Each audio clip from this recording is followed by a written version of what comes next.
Greetings and bienvenue, Midnight Crew. Thank you for returning to this broadcast, and welcome to new viewers joining us for the first time.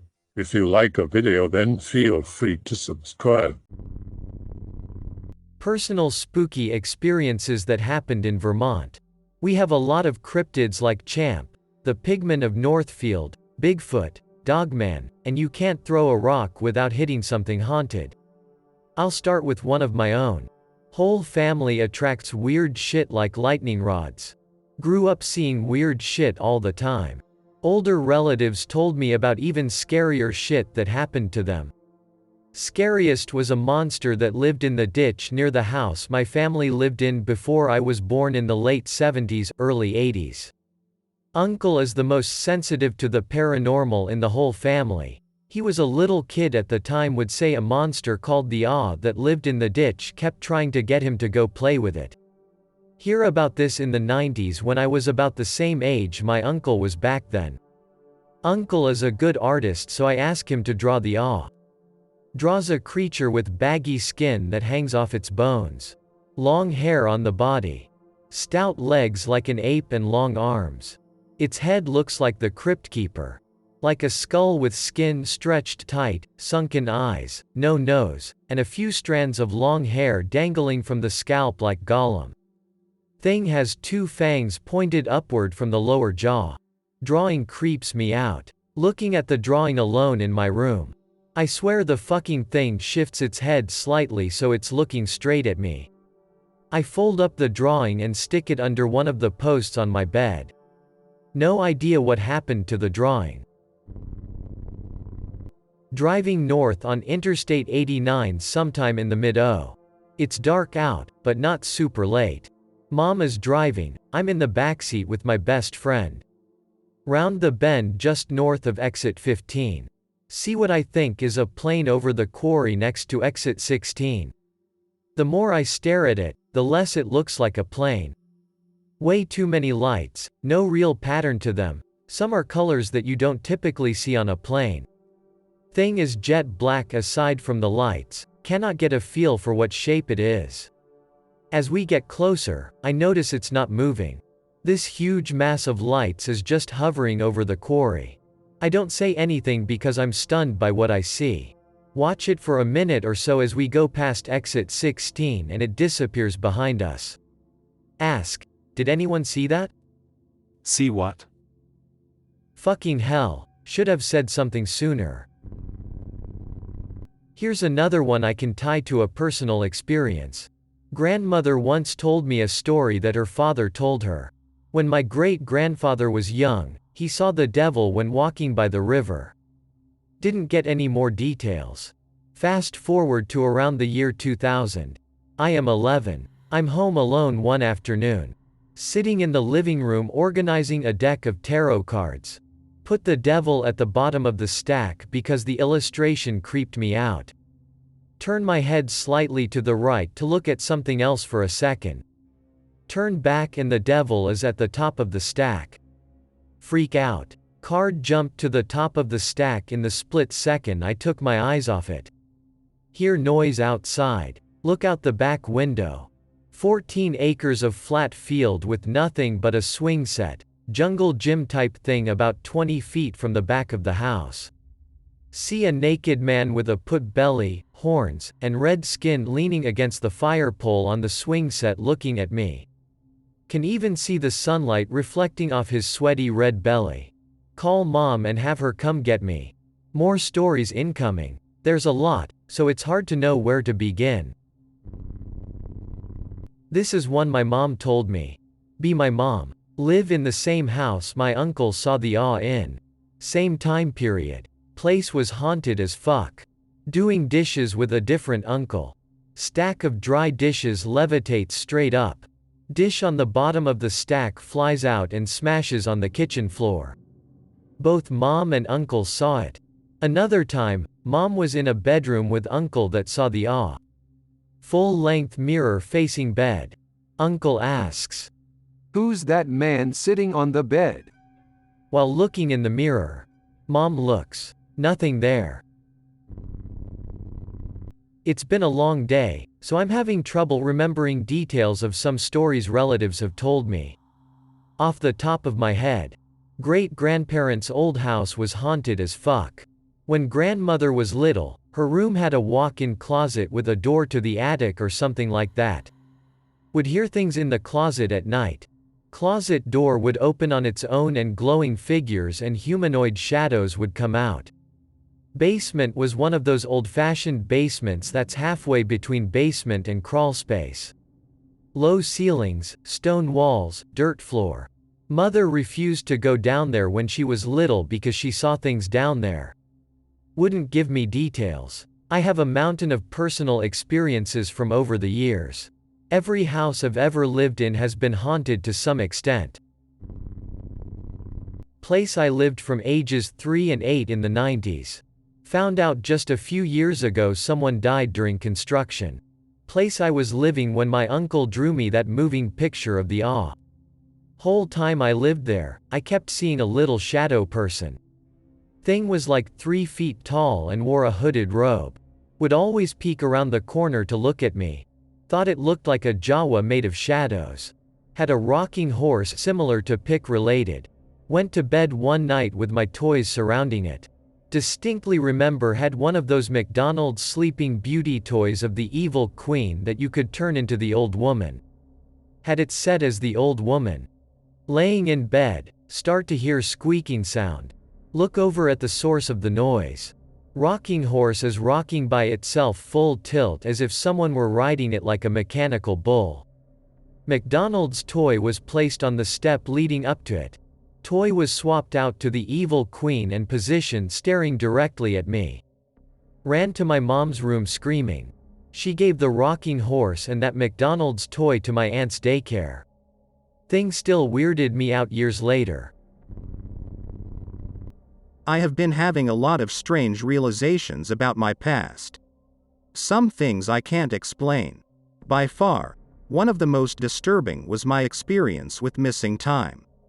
It happened 5 years ago. I lived in a small city in Vermont.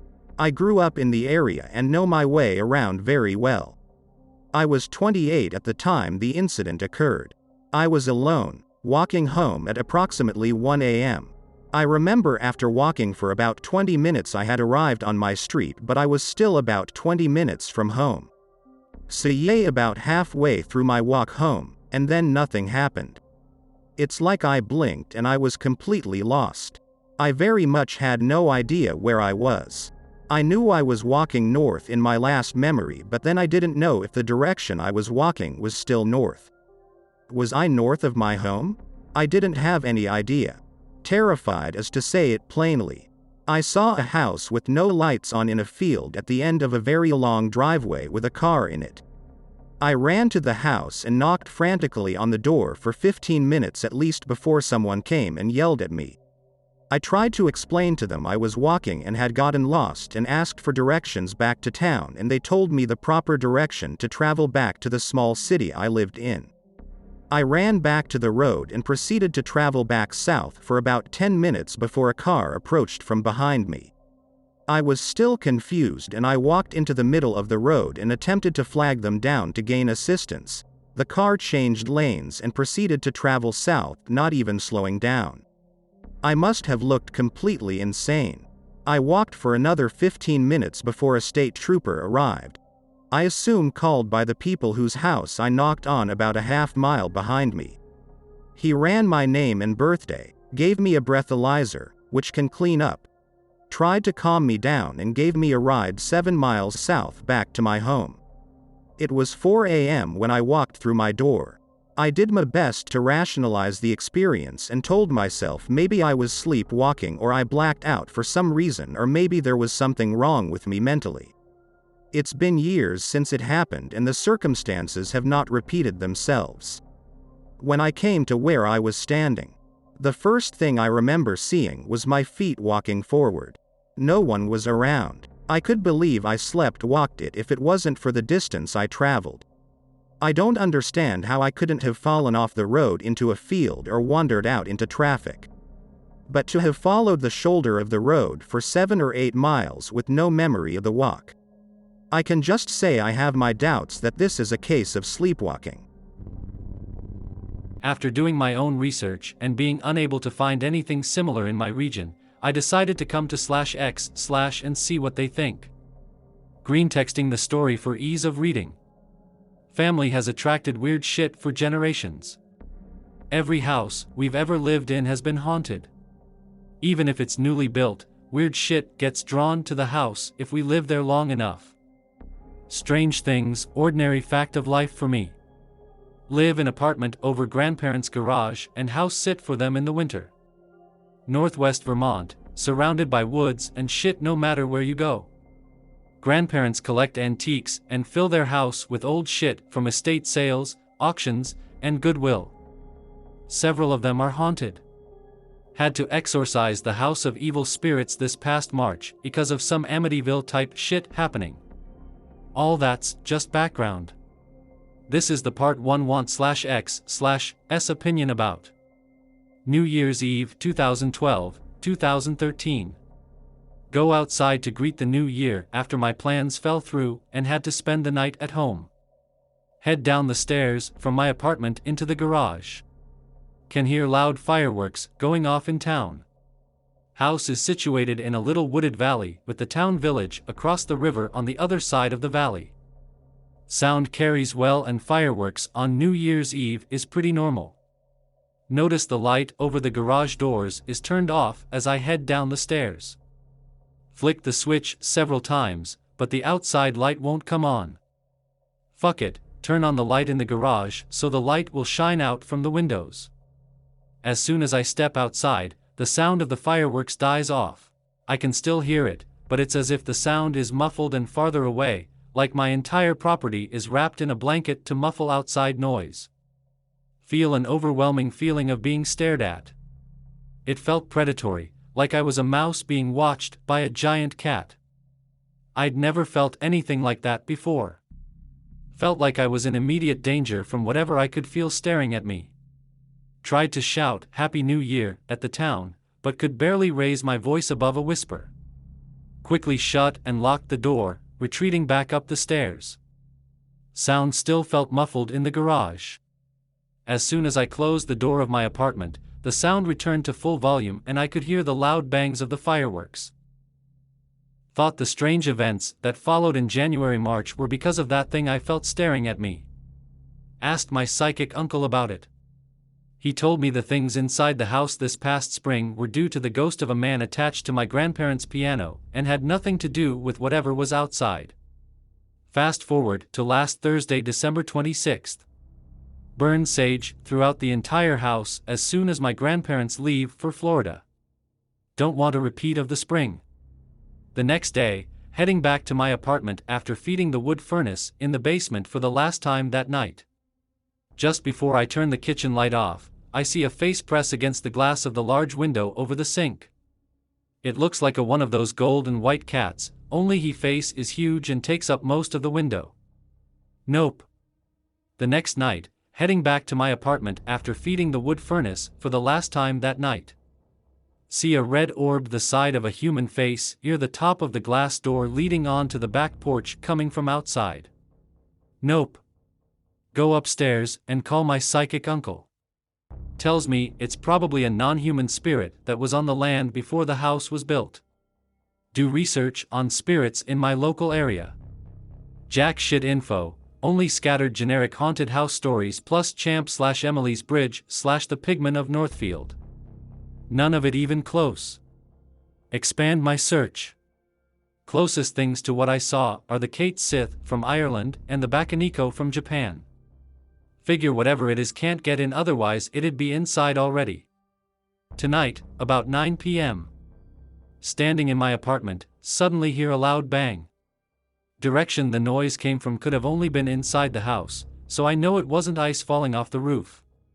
Had problems with break-ins and escaped criminals living in the woods before, assume it's that. Fuck, forgot the loaded gun downstairs. Call my uncle over so I have someone with me to check the house. He gets here, I lock my apartment door. We do a systematic search of the downstairs. Nothing. He goes and checks the upstairs. Seems to be taking a while for how small it is. The back bedroom upstairs is on the other side of my closet wall, sounded like the noise could have come from there. After a few minutes, he comes back down. Says there's nothing up there. Heads down to the basement as I'm locking up the door to my grandparents' bedroom. Go down after him, he says the left side with the furnace room and my grandfather's workshop is clear. Check the rest, find nothing. As he's leaving, tells me he can't feel any other living people in the house, doesn't think it was supernatural. I'm a bit sensitive to spirits, nowhere near as sensitive as him. Doesn't feel like one of the house ghosts did it. After he leaves, take the loaded gun upstairs with me and hide it in my apartment. Go back to the basement to feed the wood furnace. Find nothing. Seriously/X/ what the fuck? I try to keep a scientific mind, but when I'm seeing and hearing things I can't find a logical explanation for, it's hard. That noise was centered in a spot too far from the outside walls or roof to be ice. And it was close. It was also far too loud to be just the house settling. Sounded like someone punched the wall as hard as they could. Then there's the stuff I've been seeing outside the windows. What do you make of it? My first thought was schizophrenia, but my uncle has described things I've seen in exact detail even though I hadn't told anyone else about them. I reside in a very rural and forested area in Vermont, and people I talk to who are spiritual have often said my college campus and the surrounding forest have such a dark and powerful energy that they are scared to walk anywhere alone at night. There is one place in particular, an old barn up the hill that is locked and abandoned, large, plain and black with 2 small windows where a basement might be. I walked there together with 3 friends who were bored last night, and about 100 yards away we felt incredibly heavy, dizzy, and some of us queasy to our stomachs. There seemed to be an aura, almost like a gravitational pull of a huge mass, towards the dark barn. When we got closer and stared up at it, it towered unnaturally large over us and even seemed to wave, ever so slightly, as if beckoning us further towards it. When we got back, my friend Gus said he kept seeing 2 figures. One a Japanese-looking demon with curly horns and red, gold and black skin. The other was a shadow figure with a shield and spear or some lance. I said haha, maybe something attached to you, and he jokingly put his arm around me, and instantly I felt like I had been fucking assaulted by his touch or been told the most horrible, sickening secret. My back where the 2 shoulder blades meet feels tingly, and where I am usually happy and joking I became instantly quiet and spaced out. My friend Gus took immense amusement out of this, but kept saying, "I'm not sure why this is so funny." My question is this: am I just psyching myself out, or is there genuine capacity for demons or malevolent spirits to travel through touch? How do I combat it if its aura was so strong? I had a nightmare about a year ago that I still remember quite vividly. And every time I think about it I start to tear up. It's not like I'm about to cry, it's more like my eyes are watering, and it happens every time I think of/see something creepy. Anyways, I'm gonna green text it here, and if someone can interpret it I would greatly appreciate it. Extra background info, or just information, I find important. My dad's house is in rural Vermont, the type of rural where you'd need a helicopter escort if you were to be injured seriously. A lot of my dreams/nightmares include the sewers. My dreams are usually in black and white. Here's the green text. Be at father's house on the phone with my girlfriend. Father says he's gonna go somewhere with everyone in the family, but he's gonna leave me home. A couple of minutes after they leave it starts to storm hard. For some reason I have a skinless pet baby orangutan in a red wagon. He keeps throwing his stuffed animal out of the wagon and I have to pick it up and give it to him. The power goes out except for a single light in the hallway. The skinless orangutan throws the stuffed animal the opposite direction into the dark. I feel uneasy about going to go get it, but only because that was the side of the house I felt I wasn't allowed to be on. Go to find the stuffed animal anyway. Realize that it fell down this spiral staircase I didn't know was there. It had a thin window and was stone, like those castle staircases that spiral in the stone towers. It is completely pitch black at the bottom of the staircase. Girlfriend on the phone has cut out at this point, so it's just me and the skinless monkey. Keeps urging me to go get it. Gets out of the wagon and just stares out of the thin window. A couple seconds pass and it runs creepily fast down the staircase like a spider. I go down the stairs after it. At the bottom of the stairs it is very dimly lit and I can barely make out that it's just a sewer system. Dark and quiet. I start getting this sense of just overwhelming creepiness. The monkey is nowhere to be found. I run back up the stairs and my GF is back on the phone video calling as normal. I'm talking to her as I walk towards the light in the hallway. As soon as I get to the light, she just freezes and has this blank look on her face while the phone glitches out. The skinless monkey runs back up here with the stuffed animal. I feel a strong sense of relief. I wake up. In real life I don't have a huge fear of the sewer, but in my dreams any time one comes up it almost always terrifies me to my core, and I don't know why. If anyone could interpret this dream, I'd love to know WTF it meant. My first time posting here, but I have a spooky story to share about a time some friends and I went to urban exploration in Vermont on a vacation. Will Greentext.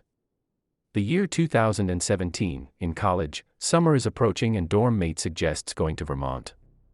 Some other people join up, suggest going out to Shaftesbury to hike, smoke pot, fuck. I immediately think, this is how horror movies start. Head there, bum around the state park, but nothing good really happens. We head to town, which has very little going on outside the shitty motel we rented. Talk with clerk, let him know we are sightseeing. He brings up Glastenbury, east of town deep in the forest, a ghost town. Roommate's friend immediately says we're going.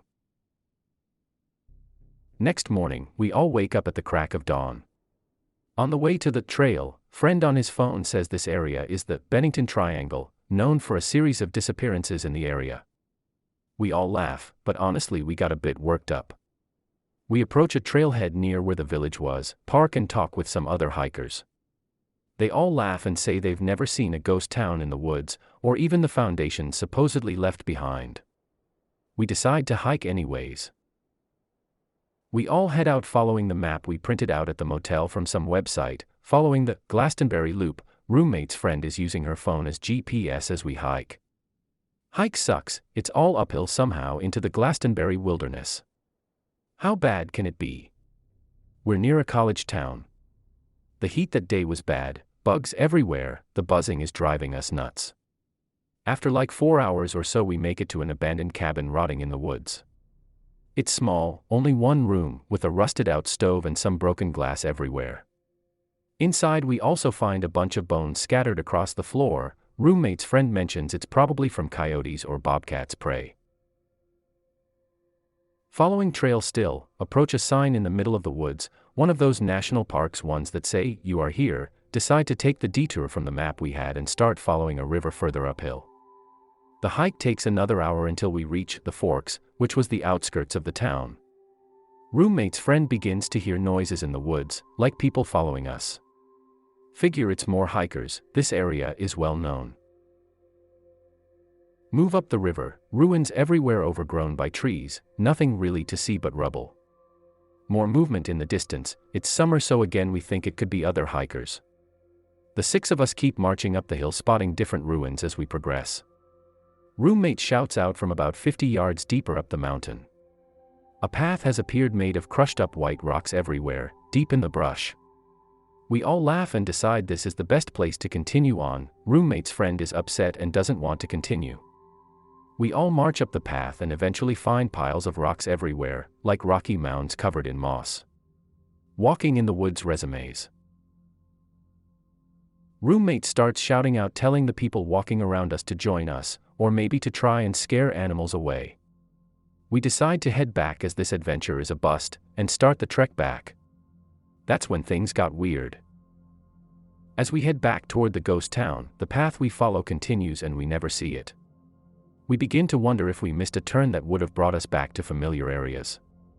The walking in the distance is continuing. We start to get worried as it's now around 2 to 3 p.m. and it should take a few more hours to get back to the car.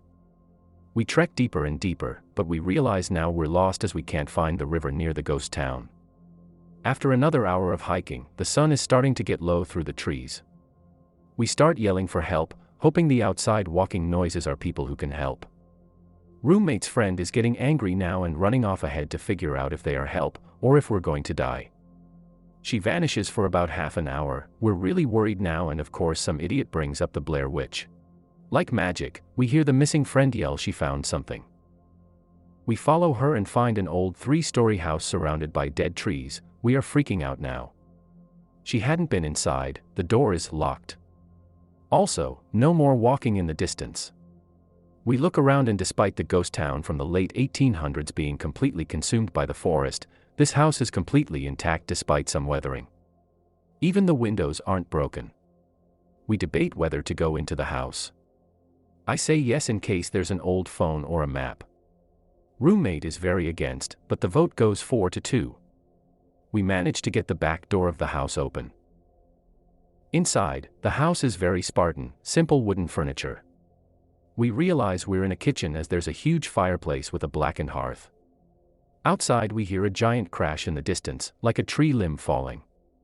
We call out to my roommate and the other friend who stayed outside. They rush inside stating that the walking was really close now.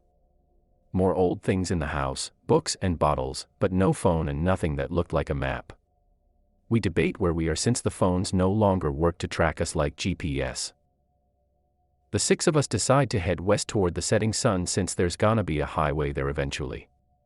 We leave the house and head off towards the setting sunlight while the walking continues to follow us.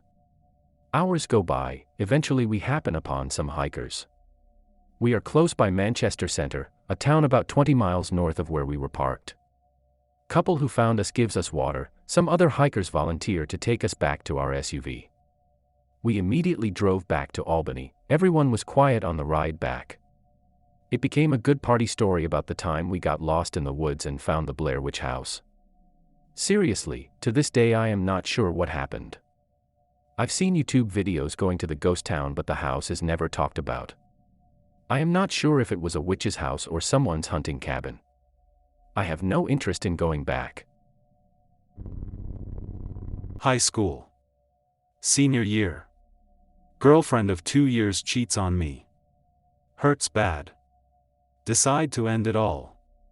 Family is no guns and I have none myself. Take a rope and head into the woods.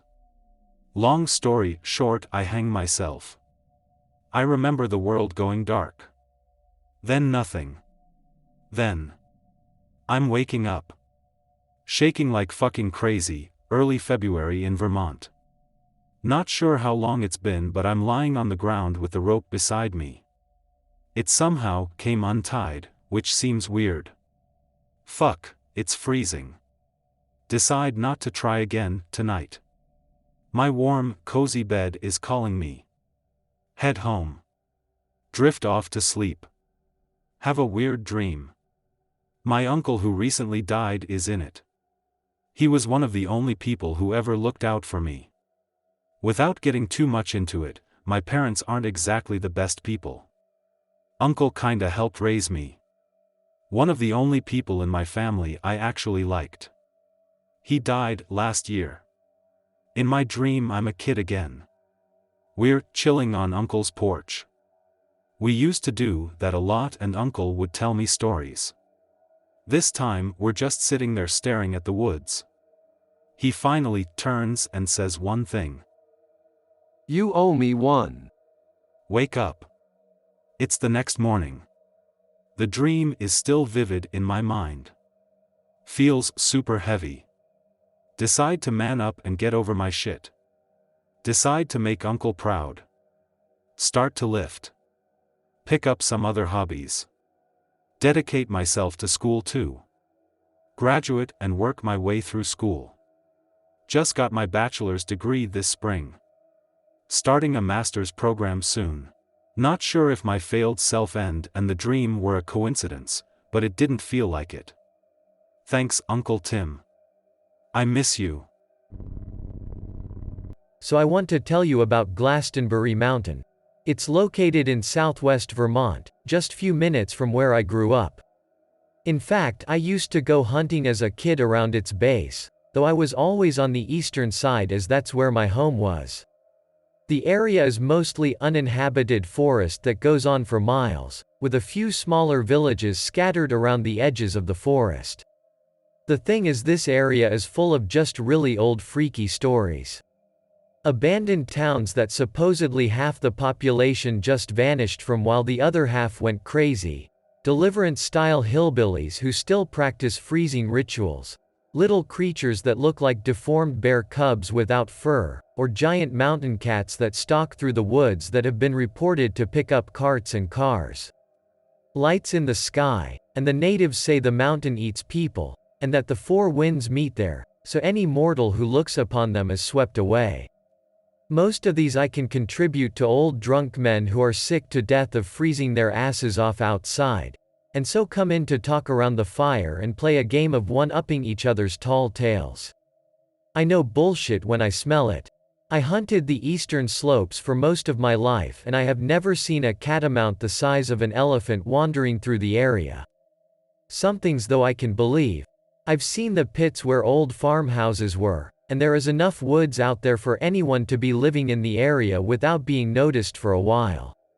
I've seen the lights, though I wouldn't call them UFOs, probably chain lighting or St. Elmo's fire, and I went up onto Glastonbury exactly once, and I won't be going again after what happened. The creepiest thing though is that people keep vanishing.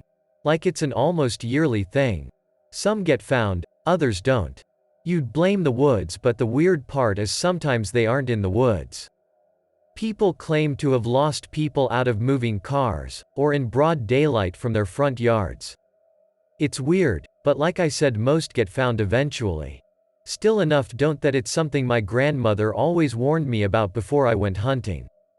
Nana had grown up during the time when the triangle was most active, so she was paranoid. From 1945 to 1950 there were 5 disappearances around the area, including a war vet who vanished from a bus heading from the city to his hometown. None were found. If I went out into the woods I had to take a flare, a map and a compass, and if I saw anything strange I was to turn around and walk straight home, no stopping. Grandpa, for what it was worth, reminded her that if I spotted the weird stuff it was likely too late for that. I never vanished, but after I became interested in the paranormal I have sought out Vermont spooks and tried to debunk them. Glastonbury was one, but I hit spots all over the state. If you would like I can share some stories. Alright, well let's see. One of the first ones I went looking for was Emily's Bridge. Story goes that a girl whose father was a merchant in a town up north got knocked up by a southern boy. Rather than be forced to give up the baby, the two decided to elope. They were to meet at the bridge going out of town. Emily showed up, but the lover boy never did. Emily realized he wasn't coming and self-ended herself. So far so kosher. So me and a group of friends go make a day of it. We drive up to this little town, taste the local foodie tourist traps, stop by the local historical society and wait for dark. The setup is my best bud, his girlfriend, her friend, and me. We are all piled in a crappy-ass car I lovingly call Dentibus. It's a good fall day, clear, no clouds, a little chilly. I find a cemetery that dates back to the time period, and we go looking for Emily's grave. After shitting around the graveyard for an hour or so, taking rubbings and mournfully contemplating the headstones of children while sipping our hot cocoa, we find one around the right date that reads, "Our dearest Emmeline," which we decide is the right stone. So I pull out my old crappy flip phone and take ghost photos and EVPs using a crappy recorder. Oh God, I am getting embarrassed typing this. One of the girls decides we need to ask Emily to appear, so we all hold hands and she chants what I am fairly certain was a Christmas carol in Latin, and then we all chat. Emily, come to us. Show yourself. Follow us. So once we are done looking like raving lunatics, we drive to the covered bridge, park and wait for dark. The story goes that Emily waits for her man, and every time a man crosses her bridge without paying her respect, she gets pissed. Stories of cars stalling and shaking like someone is bouncing on the hood, or a woman standing in the bridge's center. The sound of scraping on the car's roof, and people getting scratches and slaps.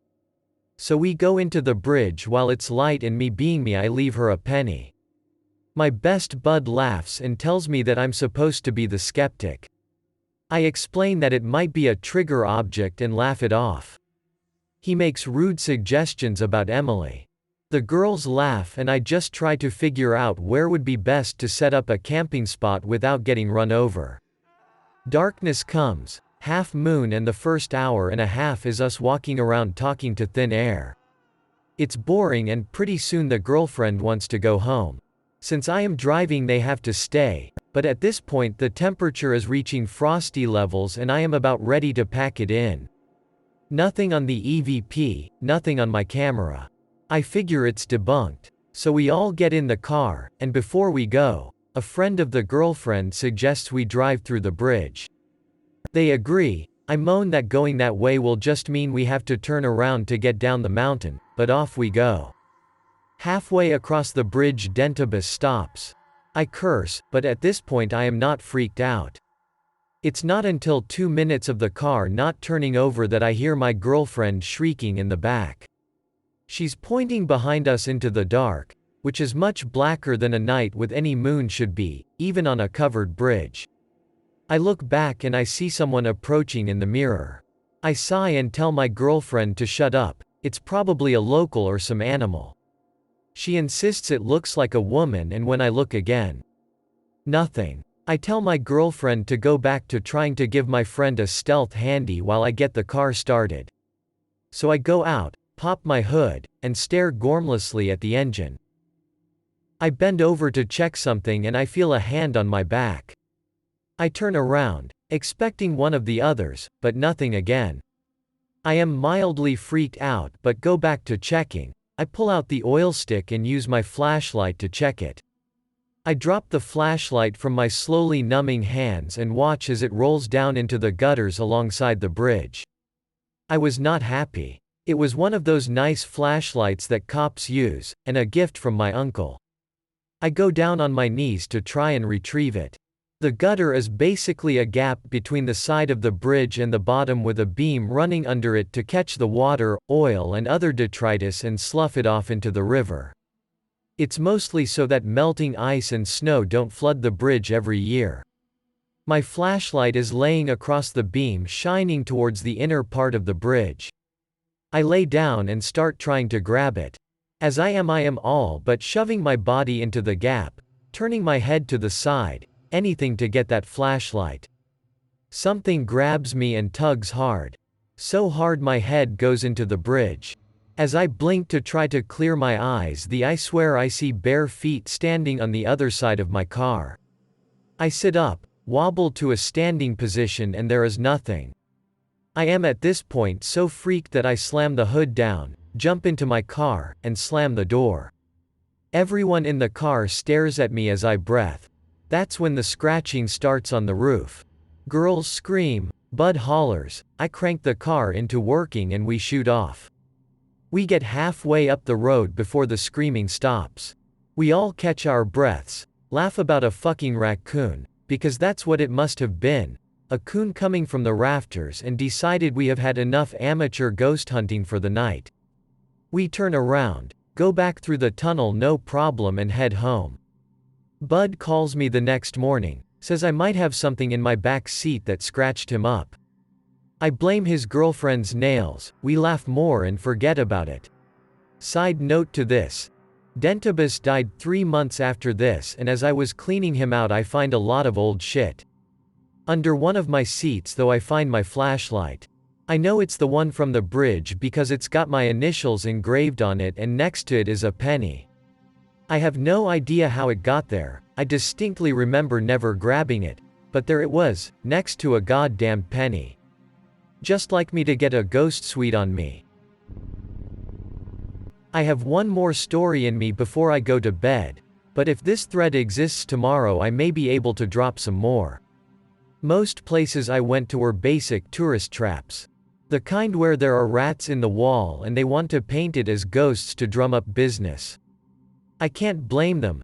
Tourism is the only thing Vermont has for it sometimes, and if an idiot out of state wants to see ghosts in old smudgy mirrors, I don't mind. I have found a few places that have legitimate spooks, but one of the ones that stands out most in my mind is a state park.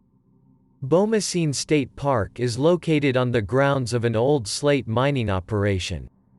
It's got a legitimate abandoned town nearby that used to service the quarry workers.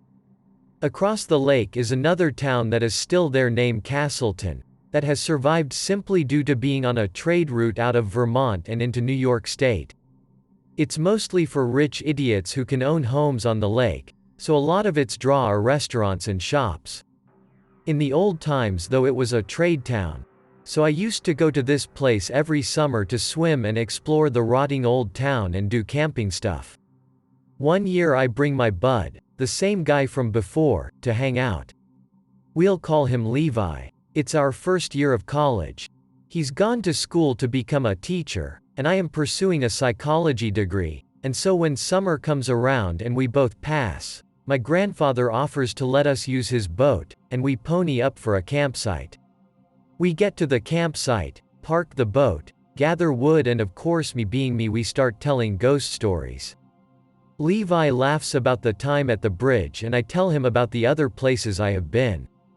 He of course asks about the camp and I explain that the most well-known story is of 3 guys who went out to get plastered at Castleton and rather than walk miles back to their homes they decided to row back home.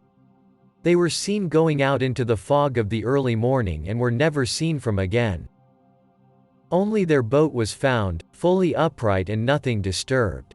Like they just vanished. I waggled my fingers and made spooky noises. If you can't tell, my mechanism for dealing with weird shit is to be sarcastic at it.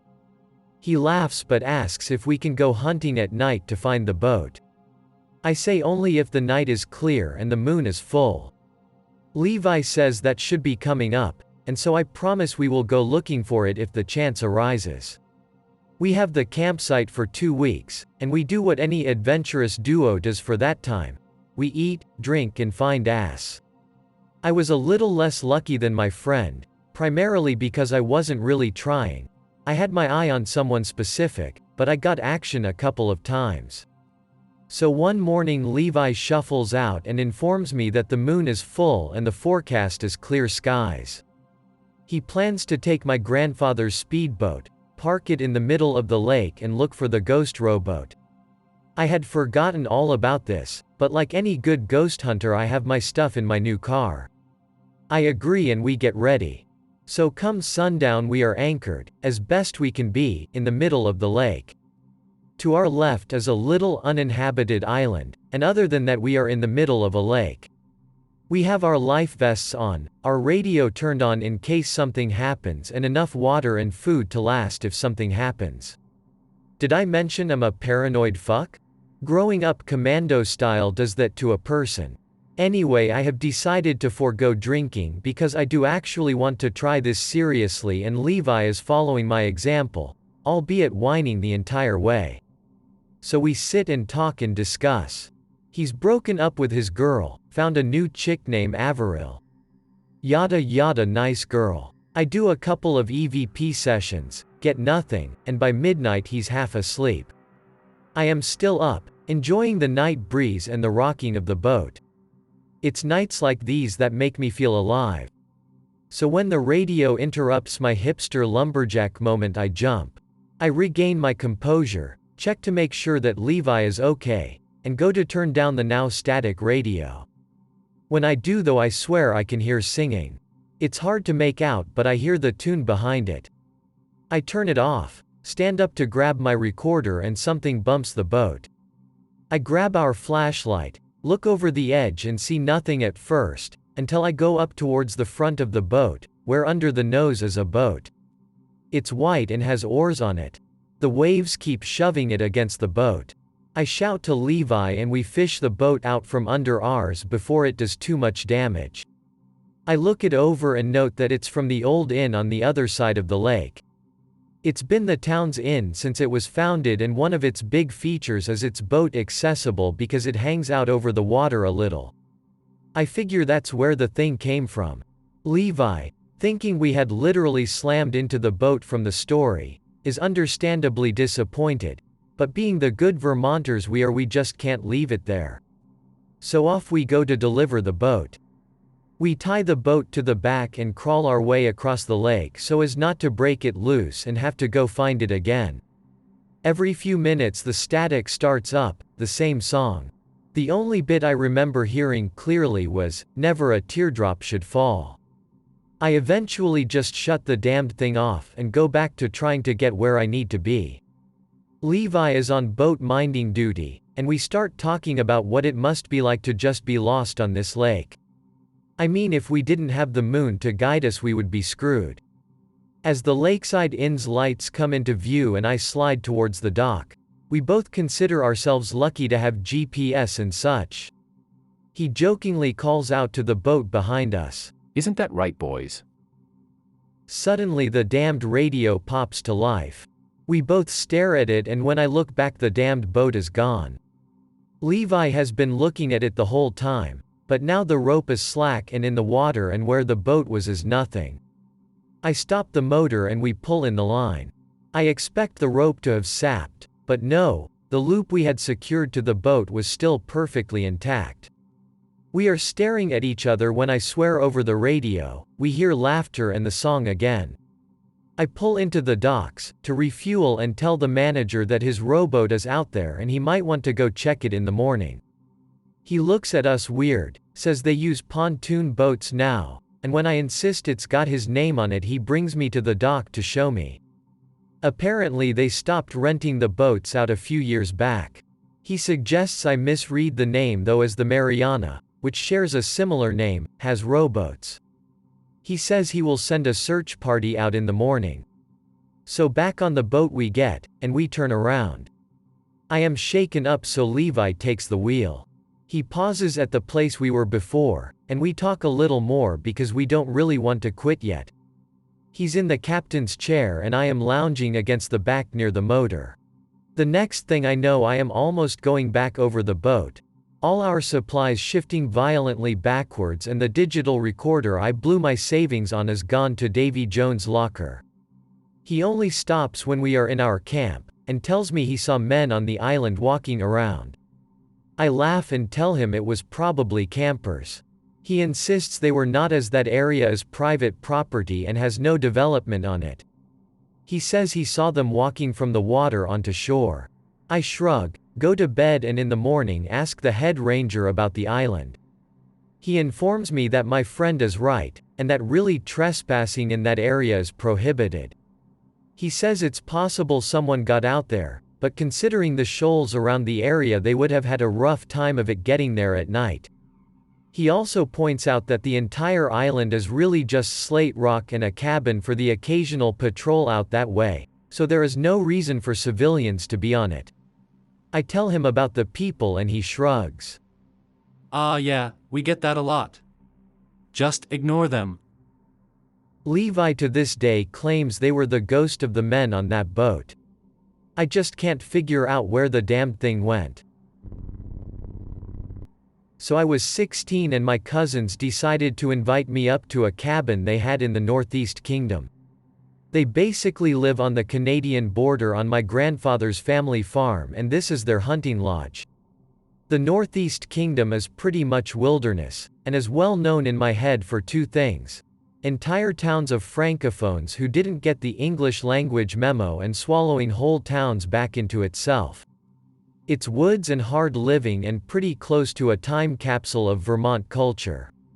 So one of the stories the locals tell is about an abandoned home on the hills above the village I am staying near.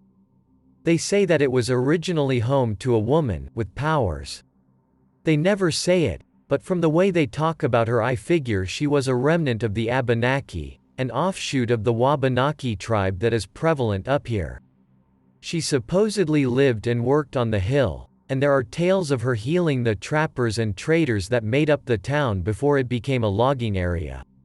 She was said to have a tent up at the top of the hill and that her only rule was no one was to come unannounced to her home. She backed this up with presences, which are apparently different from the presence of the mountains, or knowing Vermonters they are the same. They seem to be described as shadow people, and they would roam the hills at night to keep danger away from the woman. Now medicine woman or not, she eventually died, and this was shortly after Vermont got hit with the sheep craze and lots of out-of-staters decided to try their hand at raising sheep. With logging clearing the area quickly, it was only a matter of time before someone moved in on the little logging camp. Now the town itself is called Newport, not to be confused with Newport City, but the man was one Mr. Smith, according to local legend, and he was one of the first sheep farmers in the area. He made it big down in his home state of Massachusetts doing some textile work and decided he would be trying his hand at a more rural pursuit. He bought up some land, part of which was where the old medicine woman lived. The locals had left it alone, figuring that whatever she did up there to bind the spirits wasn't something you messed with lightly, but Mr. Smith decided that her hilltop, with its views, would be perfect for his new home. He set about building a home at once on the property, despite his new neighbors warning him that the land had been the home to someone who was liable to still want it. She's dead, her only care is how the worms eat her flesh. So the Vermonters, being Vermonters, left well enough alone. The construction was plagued by bad luck from the beginning. Tools stolen or broken, workers crushed to death or maimed, the house's frame setting alight twice, and talk of creatures moving about the home at night. Workers walked off, but still Mr. Smith continued to build his home. He transformed the hilltop and the surrounding fields into orchards and pastureland. Finally the house was finished and Mr. Smith began to move in. The Vermonters approached him and complimented his home, but could not keep themselves from commenting on the strange events and how he must be worried. He insisted he was not, and even told them he was planning a party once he had settled, on the New Year's. The Vermonters nodded and complimented him again, and soon enough he was making plans for his family and furniture to make the trek up north. Over the coming weeks he did comment that strange sounds were coming from his basement, like people laughing, but he could never find the source. He laughed it off, blaming drink and the thin air, but he took to staying out and about from his home later and later. Soon fall turned to winter and he visited the village less frequently, but when he did he spoke of things moving in his home and sounds of people on the stairs. One of his neighbors suggested natives trying to come in from the cold, but he insisted these creatures were not human. As the days passed he began to become increasingly jumpy, and men at the pub heard him speaking about them being outside his door. One night the innkeeper claims he came to his door in a panic, begging to stay the night. The only sensible words he could understand besides that were, "faces in my chambers," and "touching me." The next morning the man seemed fine though, and when asked about it he seemed genuinely confused. He assumed he had drunk too much, apologized and went home. Nothing more occurred, and shortly before Christmas his things arrived. He had some men up to help him unpack and they noted he had barred all but one door with boards, including the cellar door. He insisted it helped keep the place warm. On the day before New Year's his family arrived, and on New Year's Eve he threw his party as promised. It was lavish and festive, and when midnight approached he stood on his chair and gave a speech. He spoke of conquering fear, and taking back the wilderness from heathens. He spoke of faith in God and industry. And as he raised his glass to toast the clock struck midnight. On the 12th tolling a sound, like 1,000 feet thundered up the stairs. The door, barred tight, burst open and a wind as black as pitch blew through the home. Candles were knocked over and when it passed Mr. Smith lay dead. The Vermonters took him up, gathered his family and left the house. As they left a great shriek erupted and they turned to see the house engulfed in flames. It burned hot until the house was turned to ash and only the basement and foundation remained. The Vermonters left the farm and the hilltop to nature, and the land was never sold. Now my cousin's cabin is on the lake, not far from the supposed foundation of the home. Having been underage and a bit of a goody two-shoes at that point, I had not drunk myself into a stupor the night before in celebration of my arrival. Instead I had gotten to bed early in hopes of getting some game to cook up the next morning. This meant that I was not hungover as shit the next morning and instead was heading up the hill towards a place that looked like a decent spot to camp. I had noticed it during the trek in an overgrown orchard that was still producing fruit. It was a few hills over, so I had a hike to go, but nothing terribly draining. With luck I would be in position before dawn hit and the deer started foraging. I crossed one hill, then started up the other. This one had walls on it, brick and stone, which marked it as an old farm. I went around the hill but when I spotted the foundation I figured, oh hey, something to keep me out of the wind, and to lean my gun on. I wonder if I can get a good shot down to the orchard. So up I scramble towards the foundation. Now at this point it's basically a ring of stones, a few stubborn walls and a pit that would be the basement. The ground is covered in dead leaves, and the pit is halfway full with them. It's still a good 5-foot drop though, so it's not much use to me. After making sure there wasn't a good spot, even if I could settle behind a wall there was not a good shot, I decided to just go down and camp the edge and wait. Better aim but more likelihood of being scented. So I skirt the edge of the pit and as I do I hear rustling. It's coming from the pit. Being young and stupid my first thought is not fear but a sense of luck. I must have found one of the deer that got stuck in the hole. Easy shooting, and with some work I could haul it up and out easily with one of the cousin's ATVs. No sitting in the dark freezing my tits off, hoping to get a deer stupid enough not to smell me. I could go home and get warm and eat with the others. If I skin and gut the thing I might even be able to take it home without the AT versus less back and forth running. As I am planning this I lean over to look into the pit. I expect a doe, or maybe a young buck. I have been scared before in my life, and in my time looking for the paranormal I have been in situations that haunt me still, but out of all of those times two remain quiet fixed in my mind. These are the images that are fresh, haven't faded, and which convince me to keep looking for answers. One is my trip to Glastenbury, the other is this moment. I struggle even now to describe it.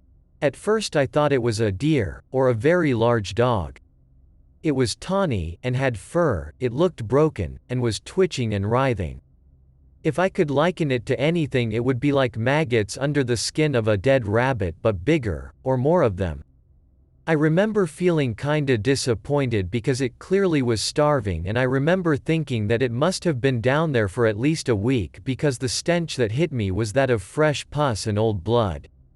It was alive, I could see it breathing, but barely. I was looking at it from its rump, but I had a clear shot to its vital organs. I figured if it was this bad off the only thing to do was to let it die and move on to the fresh animals. I raised my gun, aimed, and shot. It moved. The fucking thing moved. And I don't mean it rolled over, or it flailed. It moved. It skittered out of the way on its broken, twisted limbs. As I watched it stood and I realized three things in the moment before terror broke through. 1. It was not broken, it had been intentionally positioned that way. It had been lying with its spine contorted and legs and what I now spot to be arms, akimbo. 2. It was bipedal and had a look of a twisted half-maw for a face. It had hands. Its legs were bent wrong. It was like a cross between a deer, a predator and a human. 3. I just woke it up by shooting at it, and somehow I knew it knew I had meant to kill it. I whipped the gun up, and as the thing moves towards what I now realize is going a chest-high wall for it, I raise my gun, shoot in the thing's direction and then do what any sensible survivalist does when faced with something of this magnitude. Run like fuck. I was gone like a shot. Sliding down the hill, past the stone markers, not looking back. I can hear it thrashing and the branches snapping under its feet. I run and make the roughly 30-minute stroll in record time. I run even when the sound behind me stops and I get on the road leading to my cousin's cabin. I run until I burst through the door and into my room and I lock the door. I hugged my gun for the rest of the day, and only emerged from my hidey hole for dinner. When asked I explained and they laughed, teasing me for jumping at shadows. Thing was I felt watched for the rest of the trip, and things kept vanishing around the cabin, food, wood for the fire, small things like knives. After I got home I came looking for something similar, and never found it. Instead I became interested in the paranormal, and after that began trying to document it so I could prove I wasn't crazy. Skinwalkers might be the closest I have come, but even those don't match. Sam Harris, also known as the Pig Man of Northfield, is the legend of a boy at age 17 that went missing in the hills of Northfield, Vermont in 1951. Sam Harris is often described as being covered in white hair, and wears the face of a pig. It's unknown if the pigman is Sam Harris, or the beast that ate Sam Harris, so the monster could actually be some sort of cannibalistic Bigfoot. The night before Halloween, October 30, 1951, Sam set out with eggs in hand for what he called Picket Night, a night of mischief. The next morning when his parents awoke and found him missing, this set off a huge search party that lasted weeks and involved hundreds of locals over hundreds of square miles. Although never found, it is said there has been sighting of Sam who some say became possessed by the devil himself that fateful night. Sam Harris is known to slaughter pigs, eat their entrails, hollow out the pig's head, and wear it over himself, all while terrorizing the New England town locals. Sam supposedly still haunts the hills surrounding Devil's Washbowl. Rumor has it he lies with the pigs and is also known for despawning half-man half-pig offspring. Years later, some high school kids were out drinking behind the school one night during a dance when this thing came walking out of the woods on two human legs. It was naked, covered in white hair, and was wearing a hollowed-out pig's head like some grotesque mask. Naturally, the kids tore out of there and went and told people. Word spread, and some farmer admitted he'd seen a figure matching that description digging through his garbage one night. Some pigs had also gone missing recently. More sightings were made of the pigmen, but many times the claims were just kids wanting to get attention. Coonigator is a cryptid that is believed to dwell in woodland regions surrounding Montpelier, Vermont. Described as raccoon-like creature but with a face which bears a striking resemblance to an alligator or a crocodile, it also has a rounded torso and a thick coat of grayish fur. It is often mistaken for a raccoon at a distance, but those whom have had the opportunity to get a close look at these unique animals, they were terrified by the creatures' faces. Although the origins of these repto-mammalian hybrids remain shrouded in mystery, sightings of these animals have measurably increased during the past decade. This fact has caused more than a little consternation for homeowners in the Montpelier region. Researchers who have taken the time to look into accounts of the Coonigator often state that the mating of a reptile like the alligator and a mammal like the raccoon is next to impossible, not to mention that an alligator would sooner eat a raccoon than mate with it should the furry nocturnal bandit ever get close enough. Majority of the researchers believed that alleged encounters with the Coonigator are little more than cases of observers mistaking common forager animals, such as the opossum or the raccoon, for something more extraordinary. There is a small contingent of witnesses who insist that what they have seen is unlike anything else that dwells on this earth. However, the creature sightings remain a mystery. Champy, or Champy, is the name given to a reputed lake monster living in Lake Champlain. The lake is a natural freshwater lake in North America and partially situated across the US-Canada border in the Canadian province of Quebec and across the Vermont-New York border. While there is no scientific evidence for the cryptid's existence, there have been over 300 reported sightings. The legend of the monster is considered a draw for tourism in the Burlington, Vermont and Plattsburgh, New York areas. Like the Loch Ness Monster, most regard Champ as a legend.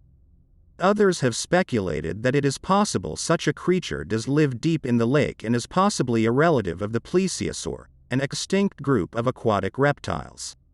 Lake Champlain is a 125-mile, 201 kilometers, long body of fresh water that is shared by New York and Vermont and just a few miles into Quebec, Canada. The Champ legend has become a revenue-generating attraction.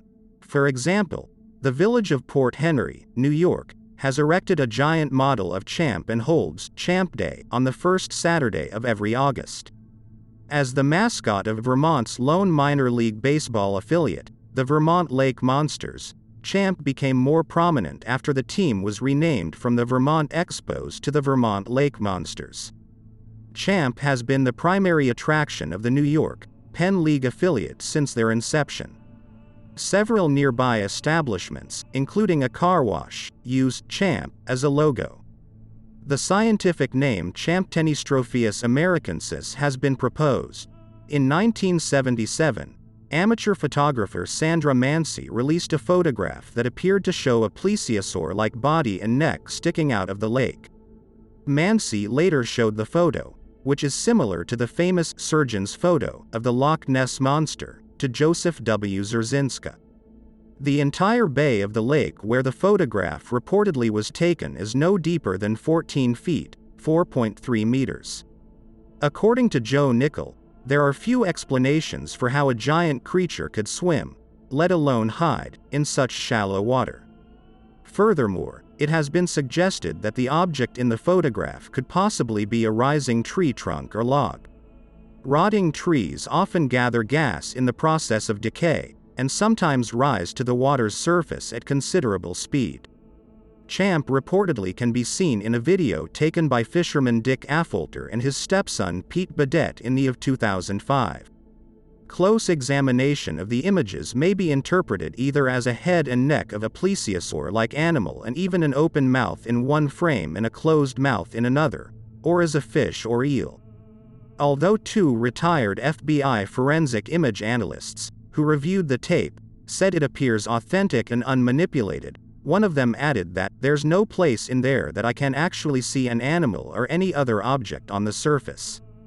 One piece of evidence, though not a sighting per se, is the recording of echolocation from within the lake by the Fauna Communications Research Institute in 2003, working as part of a Discovery Channel program. The group has concluded that the sounds they have recorded are similar to that of a beluga whale or perhaps an orca, but not of a known animal, and no dolphin or whale species have been previously known to live in the lake. A copper statue located at Greenmount Cemetery in Montpelier, Vermont is that of a male figure, sitting with closed eyes looking upwards, his head covered with a shawl. Like many similar legends, Black Agnes supposedly is cursed with the power to some pretty vile things to those who may be tempted to sit on his lap. The list of not-so-wonderful circumstances include a certain death within 7 days and a range of just plain, bad luck. One thing remains a fact. The statue is bestowed with the title, Thanatos, Greek for the word, death. John Erastus Hubbard, 1847–1899.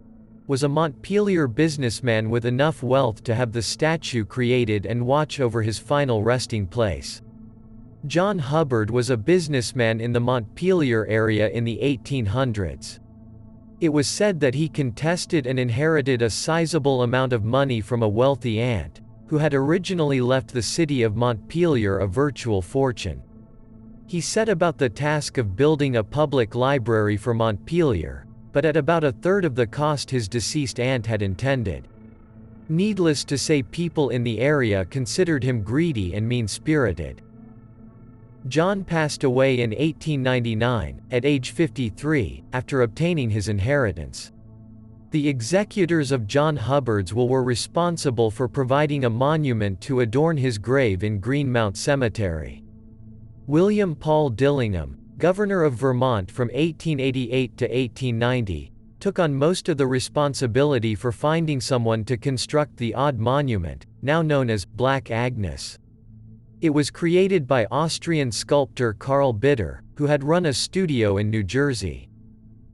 The inscription on the wall framing the figure from the back contains lines from William Cullen Bryant's poem, Thanatopsis, Thoughts on Death, known to most all literate Americans of the 19th century.